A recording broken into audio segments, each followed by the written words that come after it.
Hello, Assalamualaikum. Nampaknya kita berjumpa lagi. Okey, kali ini adalah mengenai isu-isu semasa. Okey. Tapi sebelum kita bermula, saya ingin cek dulu sekejap apakah semuanya berjalan dengan lancar. Okey.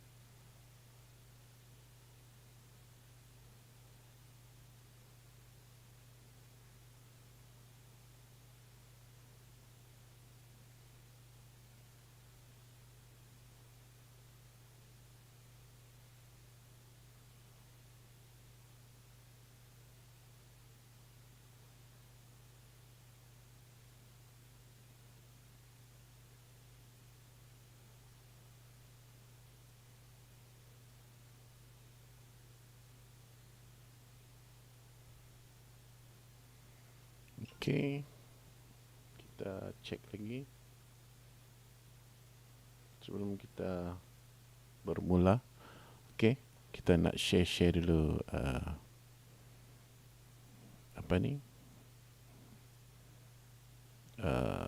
Link ni supaya semua pun dapat melihatnya.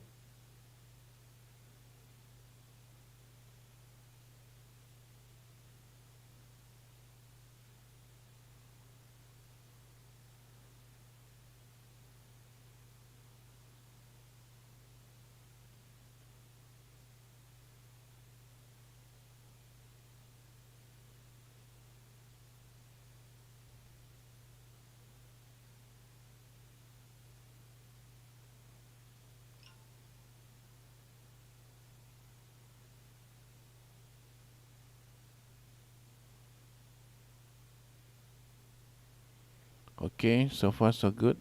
Okay. Wait. Takkan. Okay, di sini saya ingin sharing mengenai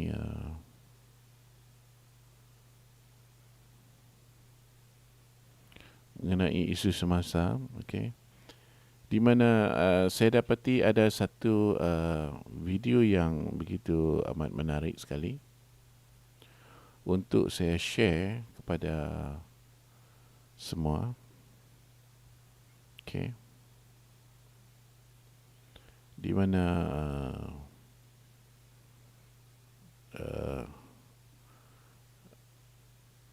video ini amat prihatin, okay, berkenaan dengan isu semasa. So untuk tidak lebih lama, mari kita tengok video tu. Okay. Okay, alright. Sekejap, saya akan cari dulu. Okay. So, video ni adalah mengenai interview, okay, interview orang-orang Israel ataupun Yahudi, di mana sebuah podcast telah menginterview orang ni. So, mari kita lihat sama-sama apa yang mereka bicarakan. In yesterday's video where I talked about Israel and Palestine, I spoke of my personal feeling that people that aren't directly affected ought remain serene and calm and yield the floor to people that have personal investment and are closely and directly affected by these issues. That's why I've had a couple of conversations this week from, I suppose you'd have to say, different opposing sides of this very serious matter. Certainly a matter that I consider to be complex, but people on either side sometimes think and directly claim is a simple matter, as a sort of, I suppose, a further indication of how polarizing this matter is. The first of the conversations that took place on my podcast, Under the Skin, is with Dr. Gabor Mate, the therapist and writer physician, and I would say sort of modern day shaman. But furthermore, and significantly with regards to this matter, he is a Holocaust survivor. Many of his family members were killed in the Holocaust. He had this to say about the situation in Israel now. It's one of the most beautiful, profound, and effective things I've ever seen anybody say about this conflict, and I fail to see how anybody could. I think anybody who sees it will be deeply moved by Gabor Mate's wisdom and truth, his directness and his passion and his compassion. This is one of the issues that's closest to my heart, and it has been for a long time. So, you know my history, I don't have to repeat it, but I'm personally a Holocaust survivor as an infant. I barely survived. My grandparents were killed in Auschwitz, and most of my extended family was killed. That's my personal background. I grew up ashamed of my Jewishness. In Hungary, after the war, I was still bullied for being Jewish. And I remember one of my friends coming to my rescue once saying, "Leave him alone, it's not his fault that he's Jewish." It's a fault, but it's not his fault. This was the defense. So I grew up with that. My grandfather, a physician and an author, by the way, who died in Auschwitz, was a good friend of Vladimir Jabotinsky, who was one of the major Zionist leaders, and the founder of the party that became Likud, the current government of Israel. So that's my family, and this is my background. In my teenage years in Canada, I became a Zionist. This dream of the Jewish people resurrected in their historical homeland, and the barbed wire of Auschwitz being replaced by the boundaries of a Jewish state with a powerful army. I found it liberating. It was exhilarating to believe in that dream. And I absorbed all that perspective and all that point of view, and I really believed in it. And then I found out that it wasn't exactly like that. That in order to make this Jewish dream a reality, we had to visit a nightmare on the local population. You couldn't, there was a Zionist slogan called a land without a people for a people without a land. But there was no there was no land without a people. There was people living there who'd been living there for hundreds and years or even longer. As a matter of fact, if you want to hear something really interesting, and David Ben-Gurion, who was the first prime minister of Israel, actually subscribed to this. He said this, who are the Palestinians? Because the Jews in Roman times all of them never left Palestine. Many of them stayed there. And some of them, hundreds of years later, converted to Islam. So guess who the Palestinians are? In some ways, they might be descendants of ancient Jews. They are cousins, to say the least, no matter how you look at it. And and there's no way you could have ever created a Jewish state without oppressing and expelling the local population, which is what they did in 1947, beginning in 1947, and first of all with British Empire protection, but they did this, and then in 1948, Jewish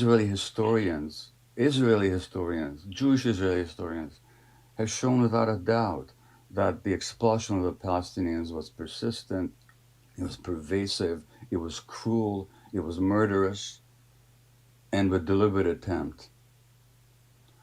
So that's what's called the Nakba in Arabic, the disaster or the catastrophe. Now in Canada, there's a law that you cannot deny the Holocaust. I don't believe in such laws, by the way.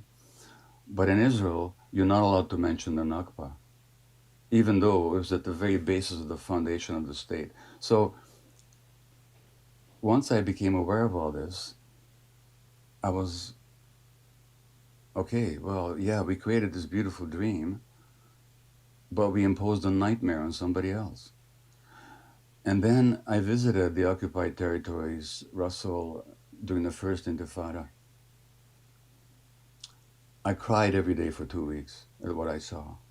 The brutality of the occupation, the petty harassment, the murderousness of it, the burning down of Palestinian or cutting down of Palestinian olive groves, the denial of water rights, the humiliations. And this went on, and it's much worse now than it was then. So this is the background. And it couldn't have been in any other way. Because again, you couldn't have created that exclusive Jewish state without oppressing or expelling the local population. It's the longest ethnic cleansing operation in the 20th and 21st centuries. It's still going on. And who are these people in Gaza? Now you have to go to Gaza. You have to go there to really appreciate it. It's a small area where there are these multiple hundreds of thousands of people. Who are those people? The direct children or grandchildren of the people that were expressed from Israel, or what is now Israel. Now here's the outrage. And I'd like your Zionist friend in the States to tell me this. I, as a Jew,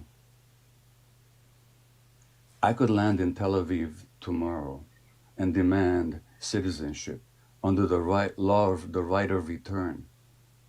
But my Palestinian friend in Vancouver, Hana Kawas, who was born in Jerusalem, can't even visit. Now, if I have the right of return after 2,000 years, if that history is even the way it is, which is itself questionable, but let's assume that it is, if I have the right of return after 2,000 years, how come Hana hasn't got the right to return after 70 years? So what sense does it now? So who is Gaza? This desperate, blockaded. Let me stop again. Am I talking too long about this? I'm sorry. This is so important to me, and I know so much about it that I don't even know where to stop. No, carry on, Gabor, please. So then you have these miserable people packed into this horrible, people call it the world's largest outdoor prison, which is what it is. Incredible poverty, 50% unemployment. Now Hamas is an Islamic organization that was originally encouraged by Israel and supported by Israel as a counterweight to the secular Palestine Liberation Organization, which Israel didn't want to deal with. And given those conditions, of course people will go for extremist leadership. That's what people do when they're miserable and hopeless and deprived of any possibility whatsoever. You don't have to support Hamas policies to stand up for Palestinian rights. That's a complete falsity. But there were free elections in Gaza, monitored by international community. They were declared to be the freest elections ever held in the Arab world. And Hamas happened to win. And when Hamas won that election, Israel and the United States immediately organized a military coup against them, which Hamas defeated, for which the punishment was this blockade that deprives Hamas of, not Hamas, but Gaza, of food, of medical supplies, of sufficient water. I could go on and on and on and on. And then you have this conflict. And then every time there's a conflict, Israel mows the lawn. That's the expression they use. You know what they call it? They call it mowing the lawn, by which they mean the mass murder of Palestinian civilians. Now, is it true that the Gazans shoot rockets into Israel, killing innocent civilians? Yes, it is. Do I support that? No, I don't. But when it comes to the death of innocent civilians, Israel killed 20,000 Lebanese civilians in 1982 using illegal weapons like cluster bombs in a war that had no justification whatsoever. I could go on and on and on and on, except I'll say that the disproportion of power and responsibility and oppression is so markedly on one side that if you take the worst thing you can say about Hamas, multiplied by 1,000 times, and it still will not meet the Israeli repression and killing and dispossession of Palestinians. Now, that's my view of it. Now, as to this argument that we're not a practicing Jew, your friend can come and visit my family where we have Passover every year with our families. And we talk about how the liberation of the Jews from Egypt cannot just be a Jewish symbol. It has to be an international symbol. If after 2,000 years we can look for liberation and freedom, why can't the Palestinians? So, for him to confuse Zionism with Judaism is a big disservice. And to argue, because it's not true, and because there were Jews all along, right from the beginning. You know, there was a Hebrew, a Jewish philosopher and writer called Ahad, who in 1895 said that if we continue to treat the Arabs like this, he says, we're going to have disaster. He said it's in 1895. So there was Jews all along. So for him to conflate Judaism and Jewishness with Zionism is absolutely false. And for him to say that Jews who oppose Israel are not Jews is a slander. And for him to say that anybody who criticizes Israel is an anti-Semite is simply an egregious attempt to intimidate good non-Jews who are willing to stand up for what is true. And as for the final argument, that Israel is subjected to standards that other people are not, it's the other way around. If you look at the Western press, when Hong Kong demonstrators throw stones at the police in Hong Kong, that's considered to be heroism in the American press. When in Myanmar, the demonstrators throw slingshots at the army, at the oppressive army, they're considered to be heroes in the Western press. When Palestinian kids throw stones at the Israeli soldiers, they're called terrorists. And Israel gets away with a lot more without much less criticism in the Western press than any other country. I'll say one more thing. I was recently contacted by a Palestinian woman from Jericho. She runs a program for Palestinian children who spend time in Israeli jails. 14, 15, 16-year-olds are jailed for months or years. Sometimes they can't see their families for months. And she runs a program for them. You know what she does? She meditates with them. She does Sufi dervish dancing with them, swirling dancing, to bring them out of their stress state. She says, we don't have post-traumatic stress disorder here because the trauma is never post. The trauma is daily, she said. I just wish your Zionist friend would visit the occupied territories in Gaza like I have and let him speak the way he speaks now.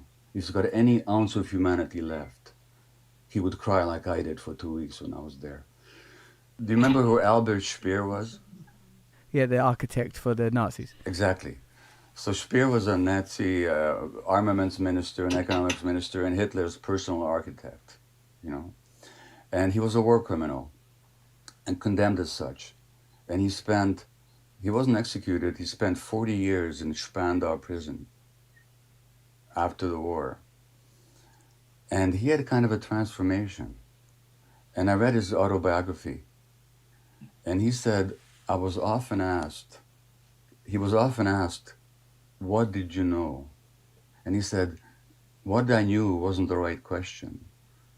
He was talking about the Nazi crimes, the genocide, the brutality, the war atrocities that the Nazis committed, and specifically the attempted, or the genocide, the murder of the Jewish people. And he said, the question wasn't what I knew, the question is what I could have known if I'd wanted to. He said, because I had plenty of hints that, and he describes, for example, how in one of the armaments factories, he runs across some concentration camp prisoners who were seconded to the factory. And he asked them, would you rather be here or in the camp? And he said, the shock on their faces. And I never asked why you look so shocked with that question. Or at one time, Nazi generals, a German general, he says to a German general, I should visit the East sometimes. And his general says, you don't want to see what's going on there. And Speer says, I never asked why. Now, so the question is not what he knew, it's what he could have known had he wanted to. Now, we're not living in Nazi Germany. Anybody can go on YouTube and listen to Ilan Pape, an Israeli historian, totally eloquent on Israeli history, who's living in England now because life became in Israel too difficult for him. Anybody can listen to Norman Finkelstein, a Jewish professor, world expert on Gaza, who was denied tenure at his university because of his public speaking against Israeli policy. You can listen to any number of Israeli Defense Forces soldiers who talk about the brutality that they now regret having committed. You can listen to Israeli pilots who talk about why they refuse to fly over Gaza because of the atrocities they're made to commit. You can get all the information you want. So if anybody these days doesn't know, it's not because the information is not available. It's not what you know, it's what you could know if you wanted to find out. Now, I can understand the warmth that Jews have for Israel. I used to be in that same camp. I can understand, after the horrors of the Nazi genocide, how we desperately want some protection. I can understand all that. But none of that excuses what we're doing. And none of that excuses not knowing truth and this deliberate attempt to silence anybody who speaks, Jewish or non-Jewish. And yes, Russell, you know what? There are no two sides. I mean, it's always a complex question, but in terms of power and control, and it's pretty straightforward. There was a land with the people living there, and other people wanted it. They took it over, and they continue to take it over, and they continue to discriminate against, oppress, and dispossess that other people. That's what happened, and that's what's happening.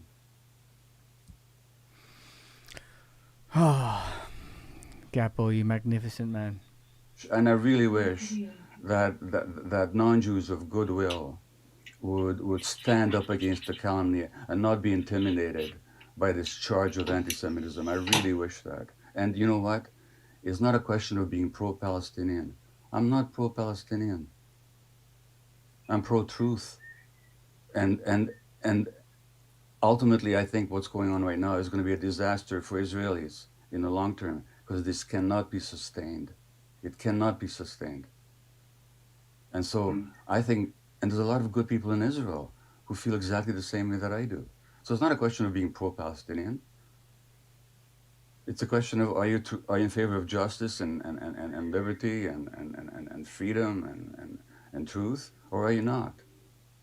That's an extract of my conversation with Dr. Gabor Mate from my podcast Under the Skin on Luminary. That'll be out on Saturday if you want to listen to it in its entirety. And coming up soon, I have an episode with someone who has a vastly differing opinion on the same matter. Thanks very much. Okey, terima kasih. Benda ni kira memang kita kena share benda ni. Kerana kalau kita tak share, kita tak tahu macam mana. Maksud dia, benda ni haruslah sebagai macam rakyat Malaysia kan, kita harus mendengar yang berita-berita yang macam ni, kerana ianya lebih kepada natural lah. Maksud dia, kira dia tak bias lah, dia tak berat sebelah. Okay, dia bercakap benda yang apa yang sebenarnya berlaku. Okay, so kita akan melihat yang kedua pula, video yang kedua. Okay, jom mari kita mulakan.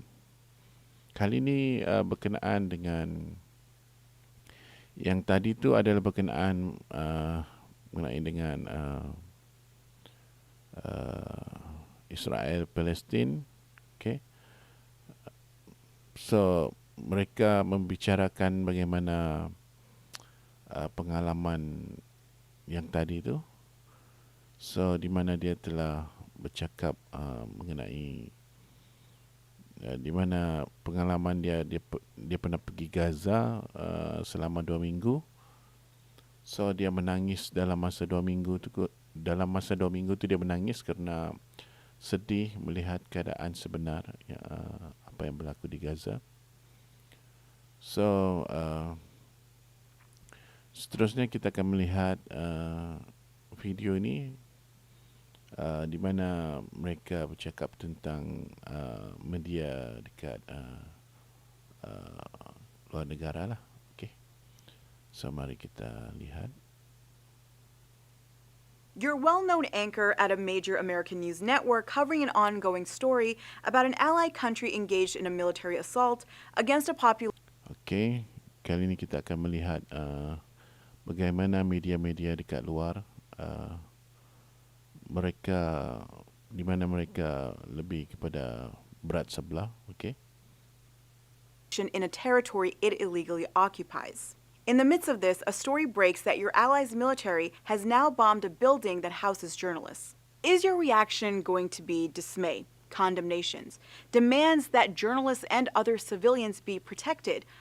Or is your response going to look a lot like CNN's Brant Stelter's? I think the obvious question that comes to mind is, what were the Israelis supposed to do? If they are sure, if they had intelligence that can be vetted, that Hamas was using these news bureaus as a shield, as a hiding place, what were the Israelis supposed to do? Covering Israeli occupation and apartheid seemed to be excruciatingly difficult for many major media outlets, especially here in the United States. There's a lot of sanitization of language, whitewashing of the situation, and an erasure of the real power imbalance that exists between Israelis and Palestinians, even an erasure of Palestinian humanity. Do you support the protests, the violent protests that have erupted in solidarity with you and other families in your position right now? We've seen this type of rocket fire during major operations and major wars. Violence spiraling out of control in the Middle East, fires in Tel Aviv, military strikes, a neighborhood in Gaza. That began as a land dispute in Jerusalem. Since May 11th, the Israeli military has been bombing Gaza. The airstrikes followed an escalation of ongoing Israeli state violence when worshippers at the Al-Aqsa Mosque in Jerusalem were attacked by Israeli police during the last days of Ramadan. And this was following ongoing Palestinian resistance against the forced and illegal displacement of Palestinian families from the Sheikh Jarrah neighborhood in occupied East Jerusalem to make room for more Israeli settlers, a situation that isn't unique to this neighborhood. Almost immediately, English-language news media, especially U.S. outlets, chose a side under their guise of objectivity, and we can see it in the language that's been used.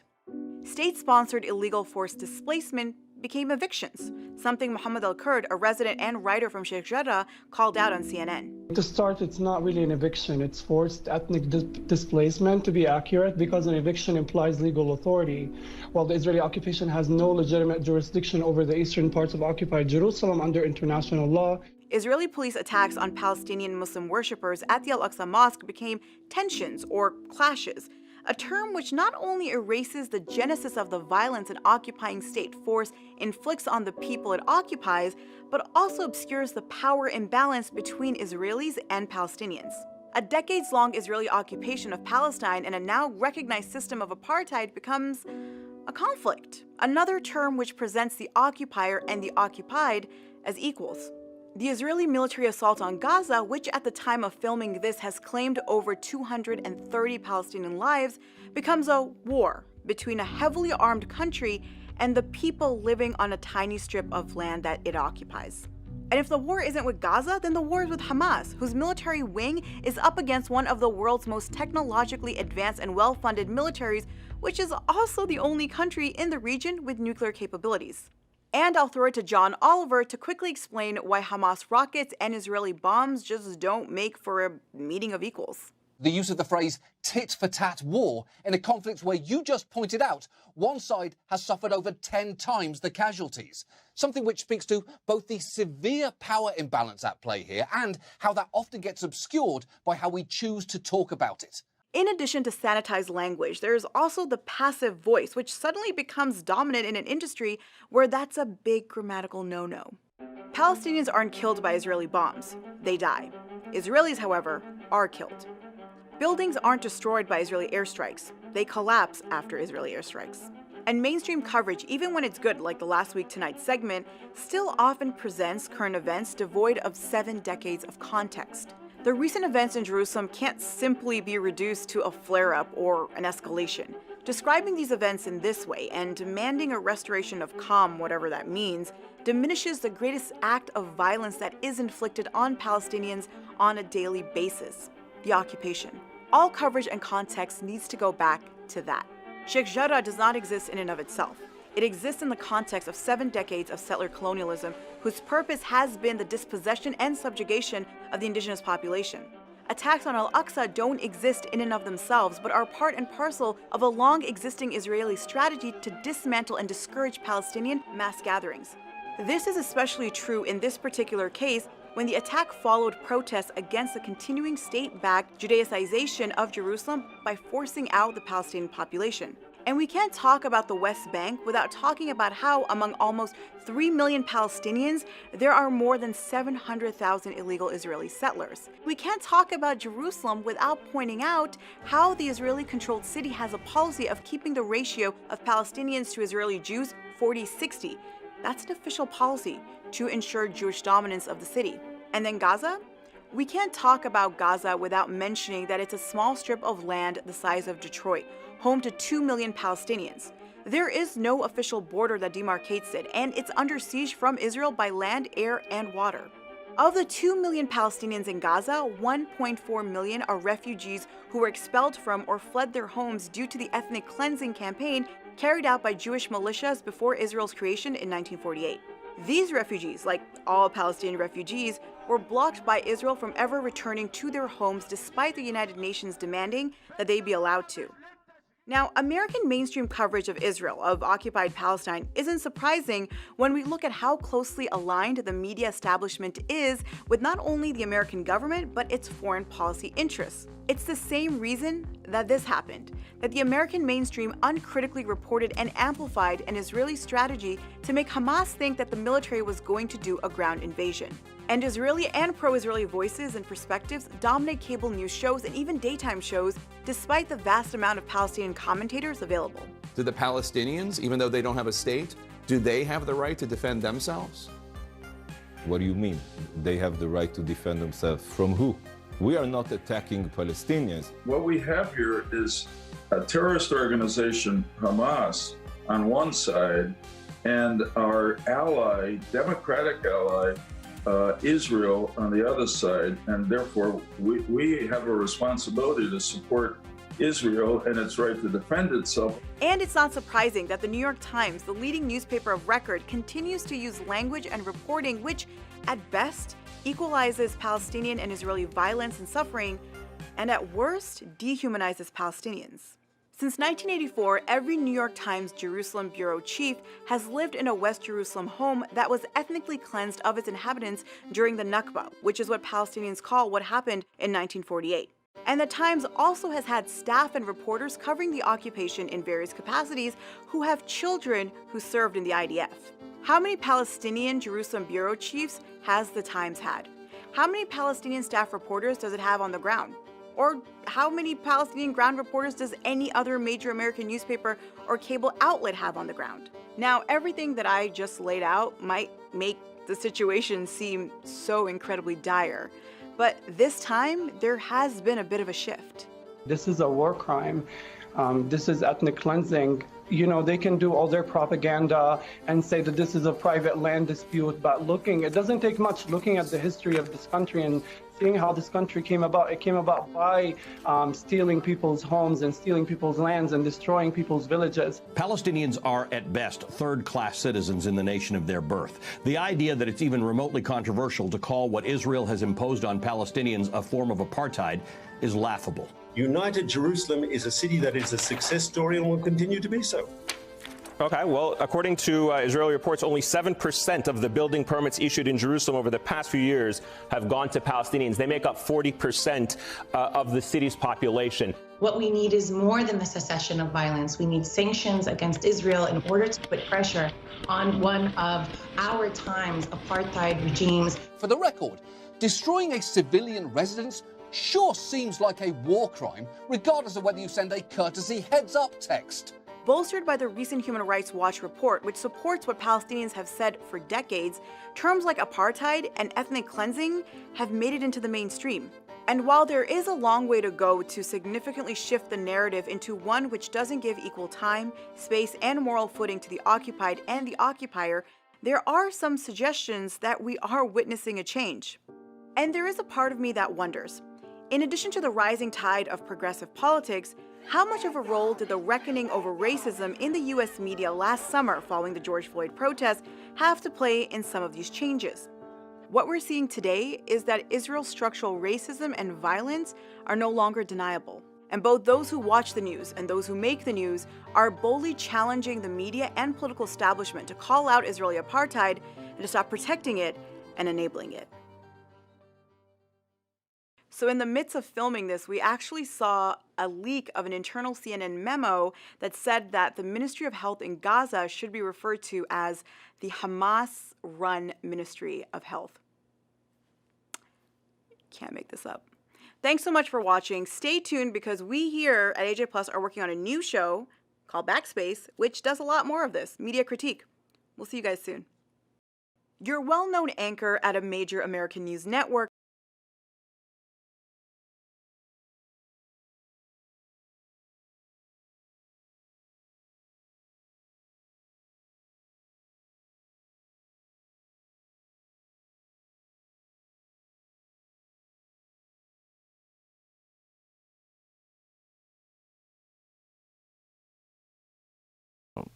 Mereka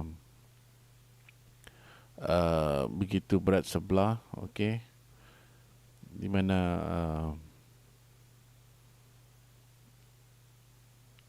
mereka punya newspaper kan begitu tidak berlaku adil, okey.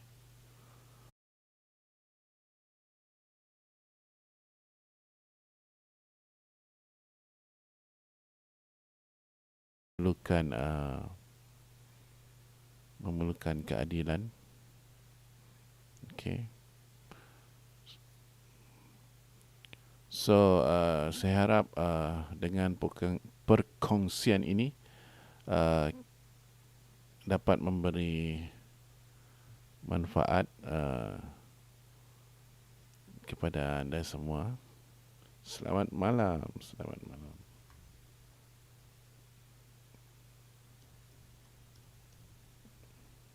Okay, nampaknya ada kawan yang memberi komen. Inci apa ni? Egos. Okay. So mari kita tanya dia apa yang dia tengah main game ke? Macam-macam isu sekarang. Betul. Macam-macam isu sekarang ni. Segala segala agama lah kan, and then isu apa lagi ya, isu terlalu banyak lah isu kan, dengan kemalangan LRT, and then apa lagi, isu apa lagi, pelbagai So kita sebagai rakyat Malaysia kena prihatin juga, kena isu-isu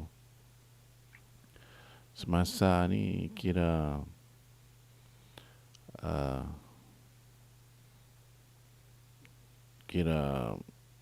kita kena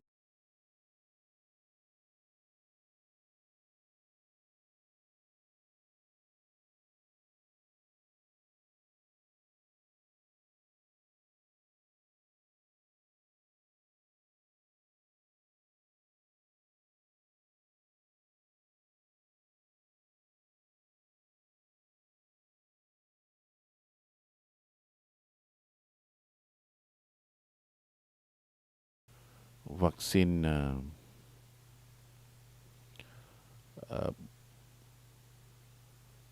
bukan semua yang dapat vaksin tu kan. I mean suntikan tu, so agak slow juga. So ianya amat alasan tu benda-benda yang sama, alasan yang sama, okay. So orang pun boleh menjadi boring, keadaan benda yang sama juga, asyik-asyik temu janji salah-salah kan. So itulah.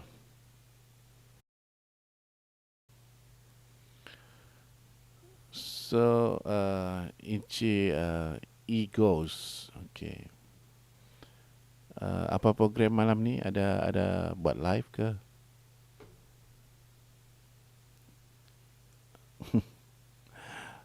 Egos ada buat live ke malam ni?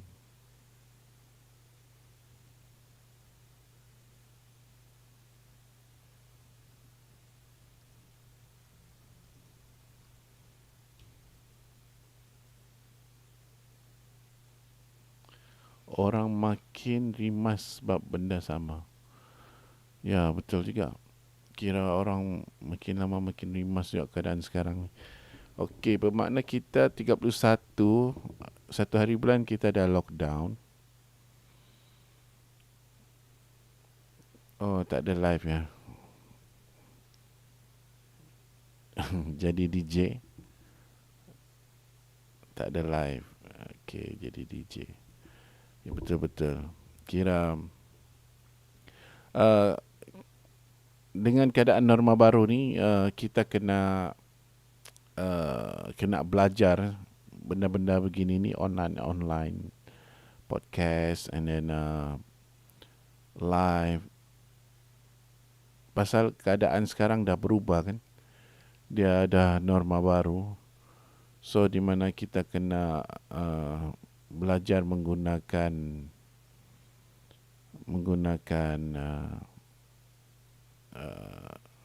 apa ni?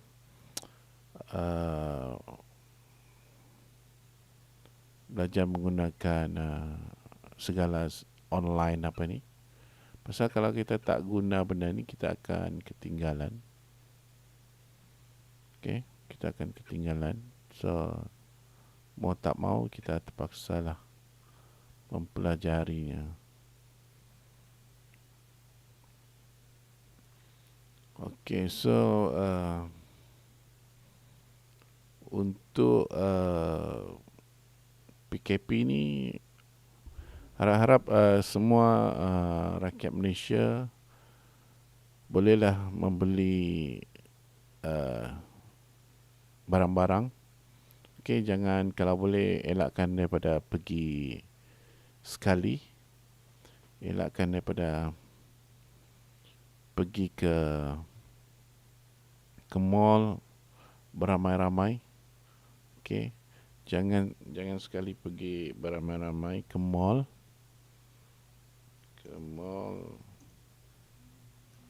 Kerana ianya amat berbahaya. Di mana PKP ni ataupun virus ni makin menjadi-jadi. Okay, di mana ada pelbagai virus baru. Okay, virus baru menyerang, mana dipanggil varian Afrika ataupun varian UK dan juga India. So pastikan memakai 2 lapis. Okay, 2 lapis mask ataupun 3 lapis.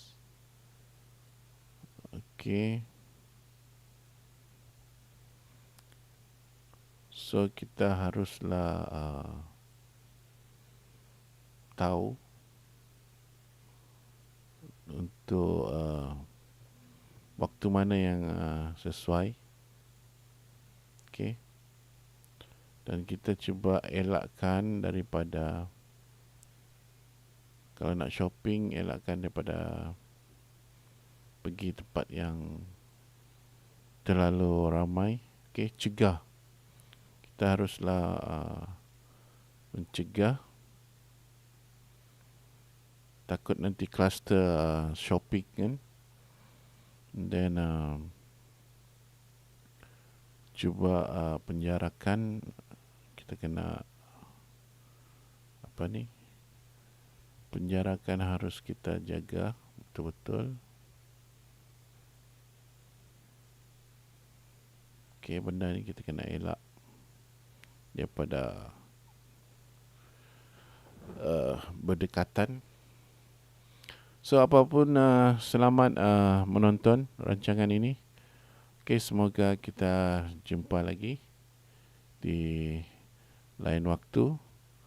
Terima kasih kepada Igos yang sudi memberi komen.